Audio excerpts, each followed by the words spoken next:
तेरा बाप आया ले तेरा बाप आया तेरे पापों का हिसाब आया लाजवाब आया बेहिसाब आया लाइलाज आया तेरा शराब आया मेरे पीछे मैं मेरे आगे तू रन रन कभी आगे तू कभी पीछे मैं आपका फिर से स्वागत है राइज इन ट्रिप्लेट्स में। तो जैसे कि अब अगर आपने हमारी पुरानी वीडियो देखी होगी उसमें मैंने एक चैलेंज किया था चेस का मेरे दोस्त के साथ। तो मुझे ऐसा लगा कि बहुत लोगों को चेस खेलना नहीं आता होगा, तो मैं आज कैसे चेस खेलते हैं, उसके रूल्स क्या होता है, उसमें कैसे खेलते हैं, वो आज मैं आप सबको बताने वाला हूँ। तो अगर आपको चेस सीखनी है तो आज की वीडियो एंड तक देखना, और मैं आपको एकदम डिटेल में बताऊँ तो आपको बाद में जाके कोई भी चेस में कोई प्रॉब्लम नहीं होगी। अगर आपको चेस में और कोई टैक्टिक सीखनी है, कोई और अच्छे से मूव सीखने है तो डू कमेंट डाउन में ज़रूर उसके ऊपर भी वीडियो बनाऊंगा। तो बिना किसी बातचीत के चलो हम लोग बोर्ड की तरफ। तो गाइस ये रहा मेरा बोर्ड, और इस पीस को थोड़ा सा इग्नोर कीजिए, ये एक पीस मुझसे गुम हो गया है। तो पहले मैं आपको बताता हूँ कि इन सब पीसेस को बोलते हैं क्या है। तो फर्स्ट हिंदी में फिर इंग्लिश में। तो इस पीस को बोलते हैं हम लोग प्यादा, इस पीस को बोलते हैं हाथी, घोड़ा, ऊंट, रानी और राजा। और सेम इधर साइड में भी सेम ऑर्डर है, सेम ब्लैक साइड पे भी होगा। तो अब हम लोग मैं आपको इंग्लिश में बताता हूँ क्या बोलता है। Pawn, queen, king, bishop, knight और रुक।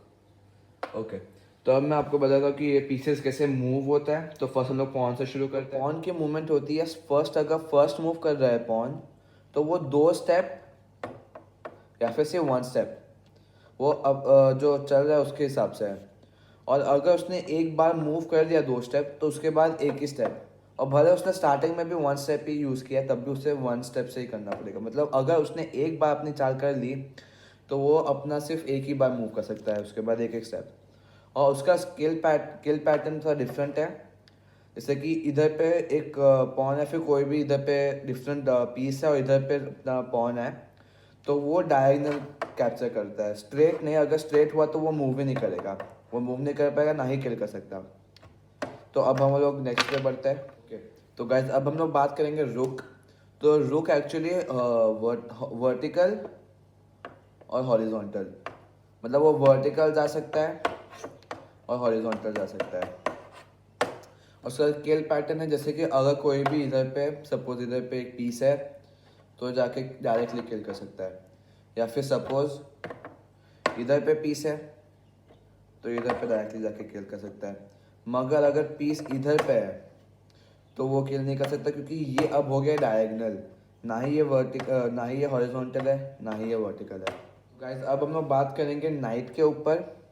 तो नाइट का मूवमेंट थोड़ी डिफरेंट है, वो अपनी मूवमेंट करता है एल शेप में। उसकी मूवमेंट है जैसे कि फर्स्ट, जैसे कि अगर कहीं पे भी आप जा रहे हो कोई भी 4 दिशा में, तो फर्स्ट 2 स्टेप और फिर एक बाजू में कोई भी साइड, जैसे कि ये फर्स्ट 2 स्टेप इधर पे, ये फर्स्ट 2 स्टेप इधर पे, फर्स्ट 2 स्टेप इधर, इधर 2 स्टेप इधर, 2 स्टेप इधर, 2 स्टेप इधर, 2 स्टेप इधर। भले उसके सामने इधर पे कोई भी हो, जैसे सपोज इधर पे ये है पॉन इधर पे, तब भी वो ऐसे जा सकता है। और जैसे कि उसका किल पैटर्न भी सेम है, जैसे कि अगर कोई इधर पे है तो उसे आराम से वो किल कर सकता है, क्योंकि और भले इधर पे अपना पॉन हो फिर भी वो इधर पे जाके किल कर सकता है। कोई भी अगर जैसे यहाँ पे और इधर पे वो पॉन है तब भी जा सकता है, क्योंकि ये एल शेप में है। तो गाइज अब हम लोग बिशप के बारे में बात करते हैं। तो बिशप होते हैं 2, एक ब्लैक पीस पे होता है और एक वाइट पे। तो ये जो बिशप है वो डायगोनल मूव करता है ऐसे और ऐसे, हर एक जगह पे डायगोनल मूव करेगा वो, सेम ये ब्लैक वाला भी। और एक चीज़ है कि जो अगर ब्लैक बिशप वाइट साइड नहीं जा सकता और वाइट साइड ब्लैक साइड नहीं जा सकता, और उसका किलिंग के लिए जैसे कि इधर पे एक हाथी है, तो नॉर्मली आप देख सकते हो डायगोनल में है उसके, तो जाके आराम से उसे मार सकता है। Same for the other one, diagonal में है, जाके मार सकता है। जब हम लोग बात करेंगे क्वीन के ऊपर, तो क्वीन एक्चुअली हर टाइप की मूवमेंट कर सकती है, सिवाय जो नाइट करता है उस टाइप की मूवमेंट नहीं कर सकती। तो क्वीन डायगोनल जा सकती है हर एक साइड के, हॉरिजॉन्टल जा सकती है, वर्टिकल जा सकती है, और उसका किलिंग पैटर्न जैसे कि कोई भी बीच में उसके रास्ते में हो, जैसे कि यहाँ पे एक है और एक यहाँ पे है, तो दोनों को ये एक ऐसे मार सकती है क्योंकि वो डायगोनल में है, और एक और को मार सकती है वो हॉरिजॉन्टल में है। तो गाइस अब हम लोग बात करेंगे किंग के ऊपर। तो किंग बहुत ही इंपॉर्टेंट है गेम में कि सब लोग पीस को, हर एक पीस को किंग को ही बचाना होता है। तो किंग एक्चुअली हर एक दिशा में जा सकता है, लेकिन एक स्टेप, ओनली वन स्टेप। और अगर उसे किसी को मारना है, तो सपोज इधर पे है क्वीन, तो वो एक स्टेप लेकर मार सकता है उसे। जैसे साइड में है तो मार सकता है, कहीं पे भी उसके सराउंडिंग होनी चाहिए, कहीं यहाँ इधर पे होगी तो वो नहीं मार सकता। तो गाइज अब हम लोग बात करेंगे चेक के ऊपर। तो check is actually simple term है जो अपोनेंट दूसरे वाले को अपोनेंट को बोलता है कि उसका किंग खतरे में है। तो जैसे कि सपोज आपको पता है जैसे कि वाइट का जो पॉन है वो हॉरिजॉन्टल में किल करता है, तो अगर किंग इधर है और पॉन इधर पे है तो that means it's a check, क्योंकि वो ये पॉन किंग को किल कर सकता है। तो अपोनेंट को चेक तब बोलना होता है कि जब अपोनेंट का किंग खतरे में उसके पीस के द्वारा। तो जैसे कि अगर पॉन के जगह पे क्या बोलते क्वीन है, तो अब किंग के पास तीन ऑप्शन होता है।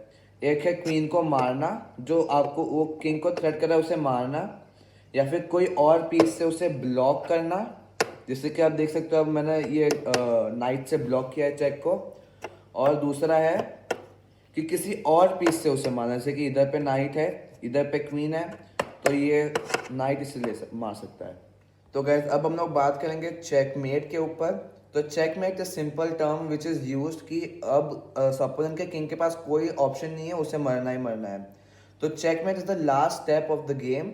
अगर चेकमेट हो गया तो गेम खत्म हो जाएगी। जैसे सपोज अभी एक हमारा किंग इधर पे है और अपोनेंट की क्वीन इधर पे है सपोज, तो अब this is a checkmate because king के पास, और एक सपोज इधर पे एक पॉन है, तो अब किंग के पास कोई ऑप्शन नहीं बचता क्योंकि वो अब किंग क्वीन को मार नहीं सकता बिकॉज पॉन है इधर पे जो उसे प्रोटेक्ट कर रहा है, और कोई और उसके पास चारा नहीं है, कोई और बॉक्स नहीं है, क्योंकि क्वीन आप देख सकते हो दोनों ब्लॉक को कवर कर रही है।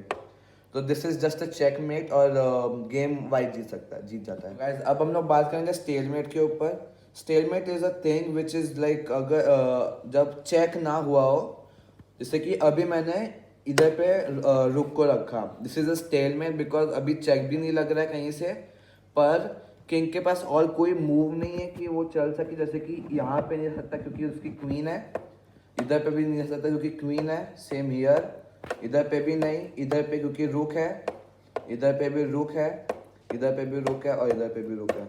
तो चेक भी नहीं लगा है लेकिन उसके पास कोई मूव भी नहीं है, दैट्स कॉल्ड स्टेलमेट, मतलब ये टाई हो चुकी है। और एक और चीज से टाई हो सकती है कि जब दोनों किंग बचते हो सिर्फ, that's also stalemate because king कभी भी साथ में नहीं आ सकते कभी भी। तो दिस इज ऑल्सो स्टेलमेट, और स्टेलमेट इज कॉल्ड टाई। तो गाइस जैसे कि अब आपने देख लिया चेस कैसे खेलते हैं, तो आशा करता हूँ कि इसके बाद आपको चेस खेलने में कोई दिक्कत नहीं होगी। अगर आपको कोई भी पार्ट समझ में ना आए तो आप कमेंट डाउन कीजिए, तो मैं उसके ऊपर भी वीडियो ज़रूर बनाऊंगा। और जाइए चेस खेलिए, बहुत ही शानदार गेम है और हर एक जन को खेलनी चाहिए। तो अगर आपको ऐसे और कंटेंट चाहिए तो डू सब्सक्राइब और लाइक कीजिए इस वीडियो को, शेयर कीजिए दोस्तों के साथ। मैं मिलूंगा आपको अगले वीडियो में, तब तक के लिए पीस आउट।